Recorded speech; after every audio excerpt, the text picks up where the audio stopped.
Welcome to the FemiNinja Project. I am your host, Cheryl Ilov, middle-aged ninja hiding in plain sight, dedicated to restoring human dignity one person at a time and helping you unleash your personal power. Discover that it's possible to look like a woman, act like a lady, move like a ninja, and think like a warrior. And remember, men are always welcome on the FemiNinja Project.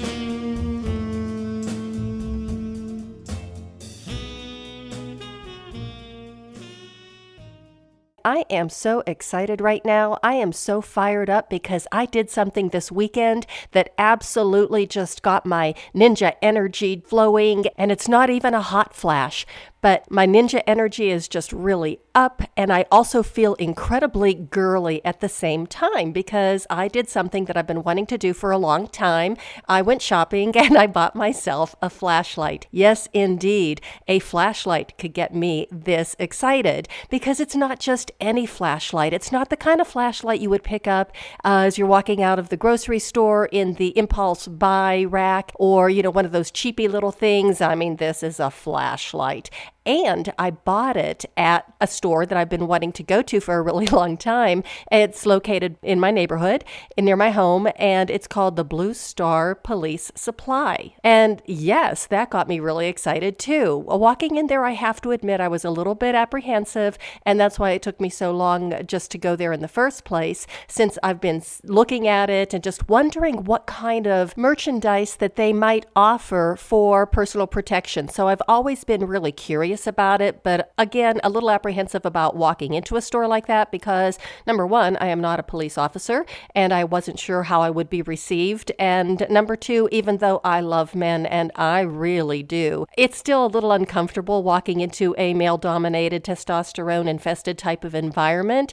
But I have to tell you, I was so pleasantly surprised. I wasn't the only person wearing yoga pants in the store, so that made me a lot more comfortable. I was looking for different types of products that I could share with you that you could use for personal safety, but of course not to rely on these devices exclusively, but just to have them as another tool for yourself, because as we all know, the best self-defense is self-awareness. And I have to say it one more time, putting down the cell phone. But I'll get into this flashlight a little bit more. I'm so excited about this thing because it is a really wonderful tool to have. And I always recommend that women, especially if they are walking around at night or, going into parking lots or parking garages at night, that they always have a really good, heavy-duty, high-quality flashlight with them. Again, not one of those little cheapo things, but this flashlight that I got, and I did spend $100 for it, which I think is a really reasonable price for something that is so high quality and so high tech, but yet it fits in my hand so wonderfully, and it has a really nice, wonderful weight and feel to it. It's not too big, it's not too small, it's got a great construction, and it is a really high-powered light, and it's got 5 settings on it. You can use it on a strobe setting, a strobe light.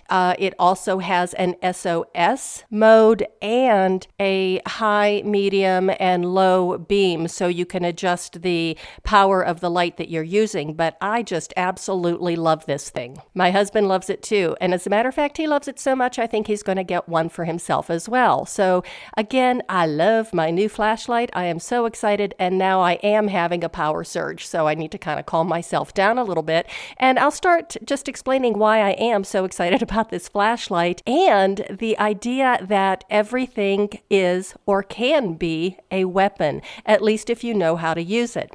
I was first introduced to this idea that everything is a weapon long before I started my martial arts training, when I would go to my acupuncturist, who eventually became my sensei, the one who used to tell me when he would put needles in my legs that, With your legs and my coaching, I could teach you how to kill with these things. And I thought the man was absolutely insane. And of course, I just declined and thanked him for thinking of my legs in that way, but I really wasn't interested. But he never stopped talking about his martial art and training and how wonderful it was. And eventually he would segue into the idea that everything's a weapon. And that's when I knew he was really crazy. He would get a faraway look on his face, and he would just say, once you start training, you don't look at anything the same way again. You look all around and you see there's weapons everywhere. Household items, everyday things become weapons. And I thought, I need to get out of here, but I can't because I was literally pinned to the table. So he certainly had, I guess you could say, a captive audience. But he would say everything, even a toilet plunger, a broom, Venetian blinds, even your water bottle, every single thing that you have around you can be a weapon. And I really was so uncomfortable that even just hearing about all of this, that all I wanted to do was leave. But like I said, I couldn't because he literally had me pinned to the table. And I even thought about finding another acupuncturist, but he was way too good at what he did. So I would just lay there and listen to all of this talk about martial arts and training and weapons. And it was not a subject I was interested in or a conversation that I cared to have. If he could have segued into something like tutus and toe shoes, that would have been a little bit more acceptable to me. But, once he was on a roll, you just could not change his direction or the trajectory of his thoughts or his conversation. So I literally was stuck. However, once I began training, all of that started to change. Not right away. It did take a while because I was still a little bit uncomfortable with weapons, even though I think it was the first or second week of training, I was introduced to something called the Rokshako bow, which is a 6-foot-long bow staff. Even just trying to walk around with that thing, I was tripping all over it. And I thought, how could I even use this as a weapon when I can't even carry it across the dojo floor? But of course, the guys were very patient with me, and they showed me how to twirl it, where you would actually twirl this Rokshako bow from side to side. And when you think about it, as you're twirling it, you are really clearing a space around you that nobody would be able to penetrate. Because when you think of this 6-foot-long bow staff twirling, it was creating some incredible energy that would just project out in a 360-degree circle around you. So it was just fantastic. Even somebody with a quote-unquote sword could not get near you. So that's when I started to think, well, this is an interesting concept. And then they taught me a series of different strikes where you would strike to the ankle, the knee, the shoulder, the temple, and even, oh my goodness, I'm going to have another hot flash when I think about this one. You would turn it upside down and you would do a groin strike. A groin strike. Can you imagine that with a 6-foot-long stick? That's when I knew I was hooked. Plus, all of a sudden, this was just a piece of wood, right? But as I was working with it, it was almost like it came to life in my hands. It was almost like that stick and my hands and my arms and even all the way to the very core of my being was functioning as one unit. It was like this stick is a part of me. It was really amazing. And that's when I started to think of things in a different way. The next weapon that they introduced to me was something called a hanbo, which was only 3 foot long, which was a whole lot of fun as well. And the list does go on and on. But one of the reasons why I am talking about this and bringing it up is because I've talked to so many women who think that they are going to be able to protect themselves either with their car keys, because they've been told that all they have to do is put their keys between their fingers and they would be able to punch somebody with them and that would stop an attacker right away. Or maybe just go ahead and kick the guy in the groin and that would stop him right away. And that might not work. As a matter of fact, I'm here to tell you that's really not a very good strategy to have, because I learned so much about men when I was doing my training. And one of the things that they told me, and I was just blown away by this, that if you do kick a guy in the groin, a lot of them do not have a pain response at all. So now well, you've just infuriated them. Or maybe that they do respond, but the pain response is delayed maybe by about 30 seconds. And in 30 seconds, they can do a whole lot of damage to you before the pain kicks in and slows them down or stops them. The other thing that I didn't realize, but it is something to think about, that even at the point of conception, men and boys know instinctively to protect that part of their bodies. So that's not a really good strategy to have. Besides, if you have never kicked somebody, and I mean really kicked them hard and with great intention to do harm, and intention is a huge part of being able to protect yourself, you have got to commit yourself and go for it. And that takes a tremendous amount of training. It's not something that is instinctive or intuitive, especially for women. It might be if we saw somebody going after our child or trying to harm somebody that we love, because then all rationale, all reasoning just goes, and a lot of women just go ballistic and the mama bear comes out and they can do some incredible harm. But it's different when somebody is coming after us. So if you haven't kicked somebody before and you don't have that skill, you don't want to test it out when you really need it for the first time. The same thing with trying to punch somebody. If you've got your car keys and you think, I'm just going to punch them and this is going to work, how are you going to do that if you've never done it before? I know before I began my training, I didn't know how to punch. I didn't know how to punch somebody. And the first time one of the guys told me to punch him, I looked at him with a blank look and I said, well, how do you do that? He couldn't believe it. He says, well, you just make a fist and you punch me. And I didn't know how.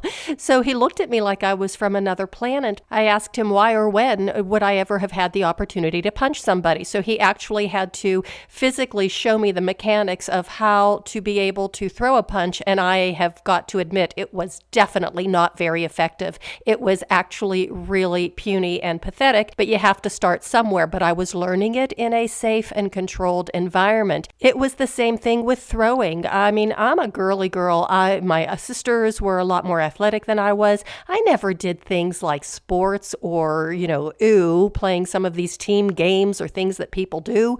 It just wasn't in my DNA and I never did it. But we would practice throwing at a wall, which was a cork board, and we would throw these, what they call the ninja stars, the shuriken. So practice the throwing. And I was actually pretty good at that because I had black labs before and we used to play frisbee a lot. So I learned how to throw a frisbee just so I could play with my dog. So I wasn't too bad at that. But then there were these other things that we were throwing, and I can't remember what they called them, but they were like huge nails. And I was so pathetic at that. Every time I would try and throw one, it would just fall straight down and land next to my feet. And no matter how hard I tried, I got the same result every single time. And one of the guys was so disgusted with me, and he looked at me and he says, you throw it just like you're throwing a baseball. A baseball, right. Like, when did I ever throw a baseball? And I twirled my ponytail and I said to him, I said, when would I ever throw a baseball? And why would I do that? And he said, to play, to have fun. And he started listing a couple of other reasons. And one of the younger guys was standing next to him. And when he was finished, he looked at him and he said, hey, Sean,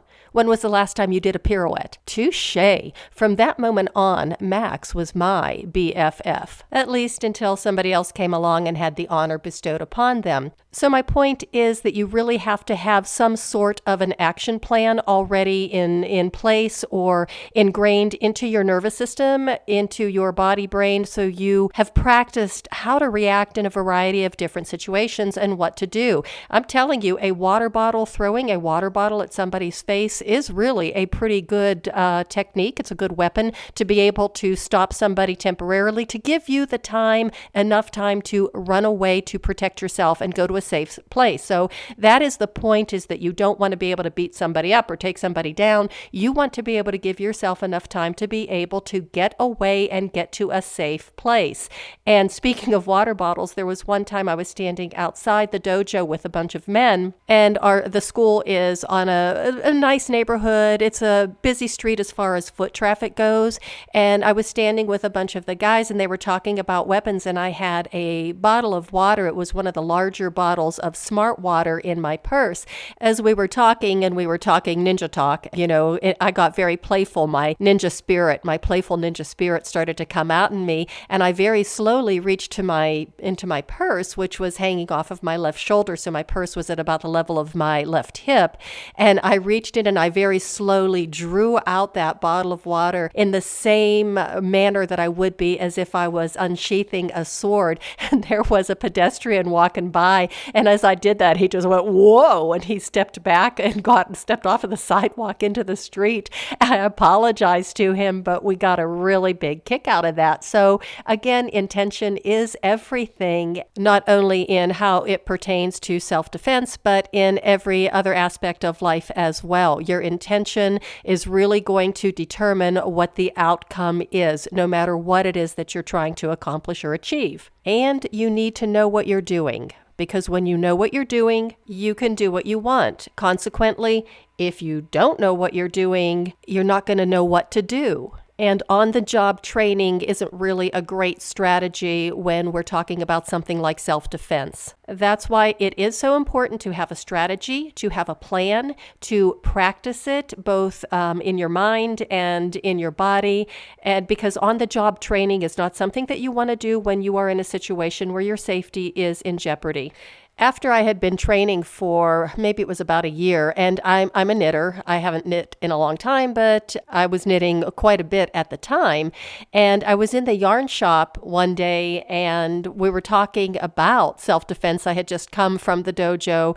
It was a small shop, and I knew the owner and the women and the one man that worked there pretty well. And the funny thing about this shop, I loved these people to death. I loved the store, but they had a reputation for being the crankiest yarn shop in Denver. And I can say that because the shop did close a couple of years ago, but I loved these people. I thought they were just absolutely great.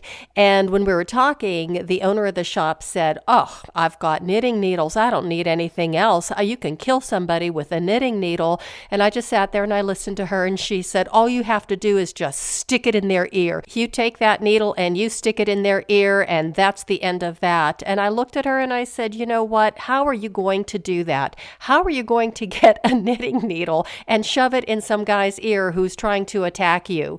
And she looked at me kind of confused, and I said, "What are you going to do? Say, stand still, hold your head this way. Now, wait a minute, give me a few more attempts. I just need to shove this thing in the ear." I said, "The guy's going to be moving. How are you going to use that as a target?" I said, "That is really a poor strategy." So I started to explain in great detail what a much better strategy would be, and I gave them a couple of ideas and one target that actually would be the best target. I'm just not going to share it right now, but all they would have to do is take that needle and just with an upward thrust, and all would be well. Well, apparently I must have gotten a little bit too enthusiastic and was describing this whole thing in far too much detail, because all of a sudden I realized that everybody in the yarn shop had gone silent and everyone was staring at me. And finally, one of the women who worked there cleared her throat and said, "Obviously, you've given this quite a bit of thought."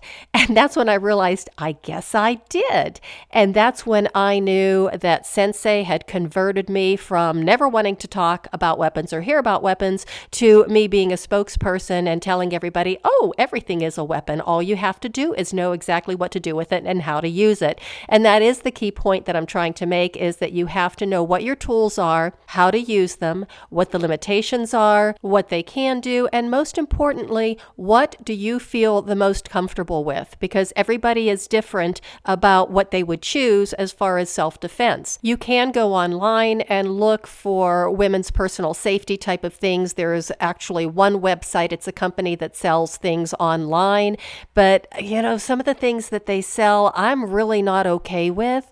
And for example, they're really big into, the pepper spray. But what I don't like about mace and pepper spray is that you've got to have it in your hand and ready to go at any time. Plus, the other thing, and this is a real concern, is if you do use it and you're, of course, the adrenaline is going, you're really nervous, you're in an agitated state, if it's pointing in the wrong direction, it can go right back in your face. Or even if you spray it at the attacker and the wind shifts, it could go back into your face again, and that is going to incapacitate you. And that's why I really do not like pepper spray or mace. Now, I did go to the police store when I was in the police supply store over the weekend, weekend, they were showing me that there is mace or there's pepper spray now that comes in a gel form that's almost like either silly string or a gel that has a certain viscosity to it and a density that it will not blow back. So the wind would not be able to blow it back into your face. It's going directly at the target that you are directing it to. Again, you want to make sure that you are pointing it at the right target and not inadvertently at yourself. So that's another thing that would take a lot of practice, or at least some practice, to make sure that you know how to use it under a stressful situation. Another thing that they sell on that website are things like stun guns and tasers. And I think in some states you can't use the stun gun. I can't remember either one. I don't like that because you'd have to be so close. And even sometimes a taser does not work. And that's another conversation that I did have with the gentleman in the police supply store. And he was telling me some of the pros and the cons of the taser and the stun gun. And he said, the stun gun is actually pretty reliable as long as you've got it right up against the skin. And, in a situation like that, I don't like pretty reliable. I want to know whatever I'm going to do has a really good chance of working so I could run away and get away. His philosophy was with the stun gun that it had, the one that he was showing me, had a flashlight on the end of it, not as cool as the flashlight that I got. And that, the flashlight, you could use that if you're walking the dog in the dark or whatever, and you could actually trigger the stun gun. It just makes a heinous noise. And he did pull the trigger for me so I could hear it. And he said that should be enough to, dissuade an attacker and have them run away. Again, it's a personal choice. And another personal choice, something that I really like and I used to have when I would walk my dogs a lot on the Highline Canal, even though I would never walk them at night, was a personal alarm that was about the size of a beeper, if you remember those pagers that we used to have many years ago.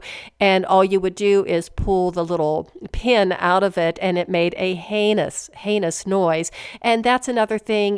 Noise is something that attackers do not like because that would be attracting attention to the situation, and they don't want that. But even if you don't have a personal alarm, you do have a built-in alarm system, and that is your voice. And I'm not talking about screaming, that high-pitched girly, because if you do scream, oftentimes people do not pay attention to that for several reasons. Sometimes that pitch of a scream does not carry, the sound doesn't carry that well. If people do hear it, they might not recognize it as a sound of distress or a sign of distress, or perhaps they hear it but they don't want to get involved, or it might even come across as a sound that an animal makes. So you have another option, and that is something that we talk about in martial arts and we train a lot, and that is called our ki, which is our spirit yell. A spirit yell comes from really deep inside yourself. It's almost guttural. It is a very deep, visceral type of a sound that you don't even know you're able to make that until you practice it a couple of times. When I first heard the spirit yell, of course, I thought it was very unladylike and very undignified, and there was no way I was going to do it until I discovered the power and the effectiveness of a spirit yell. A good spirit yell helps you stay grounded. It helps really focus on your strength. It helps you breathe. And here is the most fascinating part. A spirit yell actually disrupts the attacker's intention. It disrupts their nervous system. It basically scrambles their brain, which is a beautiful thing to watch and an incredible thing to do, because with a good spirit yell, you could actually stop somebody in their tracks. And one of my favorite things to do was one of the black belts who was amazing. He was a really big guy. He was very strong. He had been a wrestler in college, and he was a third-degree black belt instructor. And every time I would ask him to attack me, and of course this wasn't when I was a brand new student, this was way after I'd gotten my black belt, and I would say, come on and attack me, and he would say, okay. So he would come walking over to me, and then he would speed up and go to make the grab. And right before he grabbed me, I would give such a loud, deep, powerful spirit yell that he actually would jump back and back away. I actually saw him fall over and hit the ground when Sensei would do it to him, and that was my goal, was to get a spirit yell that was so powerful that I would knock him over. So it's something to practice, is that deep yell that's coming from deep down inside of you. It's kind of nice to practice in the car, because this is something you can't practice in a whole lot of places because it is very disruptive, but it is a very valuable thing to know and to learn. If you ever take a woman self-defense class, I'm sure they would teach it in those classes. And of course, that would be the perfect environment where you could practice doing that yell. And once it is inside of you and you just let it rip, it's an amazing feeling. You feel like you can handle anything, and it really can stop somebody in their tracks and give you the time to get away. Plus, it will get an awful lot of attention. That is not a sound that a lot of people are used to hearing, and you will get attention. I gave an example of that in one of my previous episodes. I believe it was episode 11, Stand, Walk, and Move Like a Ninja, where there was a journalist who was doing an article on martial arts, and she just observed several classes, took notes. She never took a class, and she eventually wrote her article, moved on with her life, and shortly thereafter, she was approached by a man in a parking garage, and he had a knife. He pulled a knife on her, and she just intuitively did what she remembered from watching the martial arts classes. She jumped back, did the working stance, and she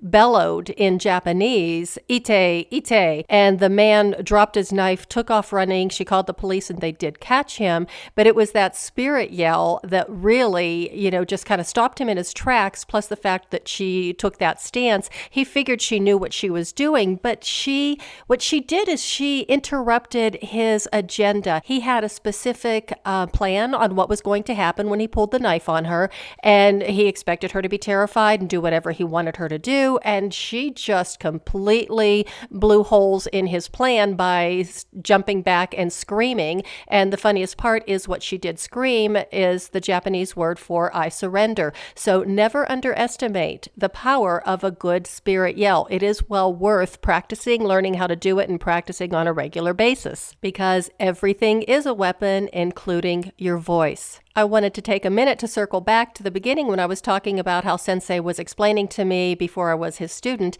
how everything was a weapon, all the household items and everything. And by now you might be kind of catching on and getting that idea, and maybe even coming up with some thoughts of your own of what can be used as a weapon. But when I was talking about the Roshaku bow, the 6-foot-long stick bow staff that we twirled and played with and attacked each other with and defended our attackers with too, and the Hanbo, the 3-foot-long stick, he was right when he was saying the toilet plunger could be a weapon. You just take the plunger off, you've got the stick, it's a weapon. A broom could be a weapon. The broomstick is not as long as 6 feet, but it can be used as a Roshaku bow. So I thought that was really cool once it was starting to mesh and meld and mold in my mind of how everything can be used for a weapon. And then, of course, let's not forget those knitting needles, and do not try and stick it in somebody's ear. That's really not the best plan. I have to tell a story about the Roshaku bow, probably the last time that I was in the dojo training, which was about a year and a half ago. And there is another woman in the class who we started out as white belts together, and she's much younger than me. She's half my age. But once we did start training together, we had so much fun playing together, and we could get a little bit out of control. And we hadn't trained together in a few months, so it was Roshaku bow day, so everybody had their 6-foot-long bow staff, and the two of us were partnering together. And as we were playing and practicing, our energy started to get a little bit, let's just say, out of control. And as she was the attacker, I was the one defending myself, and the series of strikes were going from ankle, ankle, knee, knee, temple, temple, and culminated with a great big slam to the crown of my head with her stick. And like I said, the energy was just really starting to escalate, and her intention was really very clear and very focused. By the time she went in for that last strike, she was going full force, full speed, and I met the strike with my bow, holding it horizontally to block hers, and I just planted my weight. I gave a huge spirit yell, and I thrust my stick up, and there was an incredible ear-splitting crack that filled the dojo, and my arms, I could feel the vibration from my stick going all the way through my arms, down my entire body, and all the way through my feet into the floor. And all of a sudden, we just looked at each other because something really didn't feel right. I had actually split my stick in half. I was standing there, instead of holding a 6-foot-long staff, I actually had 2 pieces of 3-foot-long stick in my hands. And it was just an incredible, enlightening moment of what you can do with a stick. And, right from that point, I figured, I think I'm done with this. I really don't feel like I need to train any longer, because things could have gone really wrong if I hadn't reacted the way that I did. And I still have that broken bow staff. It's on my weapons rack in my girl cave, because it's a nice little souvenir for me to look at every now and again and just remember that, yes, everything is a weapon. And if you think about the Billy Joel song with the lyrics that I just love so much, she can kill with a smile, she can wound with her eyes. So just remember, everything is a weapon. And that brings me back around to my flashlight. I am so excited about that flashlight, and just talking about this, talking about the weapons, talking about my flashlight is just getting me all excited all over again. I think I'm getting another hot flash. And I'm just feeling so much like a girl that I think later on this afternoon I'm going to get my nails done and just make it an absolute perfect day. So you might want to check out your local police supply store in your area and maybe grab a few girlfriends, get your yoga pants on and go check it out. Have a ladies ninja day out. You can see what they have to offer, get some of their advice, definitely look at the flashlights, and then you could go get your nails done or maybe go out to lunch and call it a day. So thank you so much for listening. I really appreciate it. Remember, walk softly, carry a big stick, because that is the way of the FemiNinja.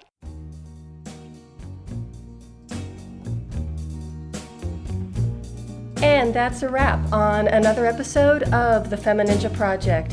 Thank you so much for listening, and remember, be safe, be strong, and until next time, bye now.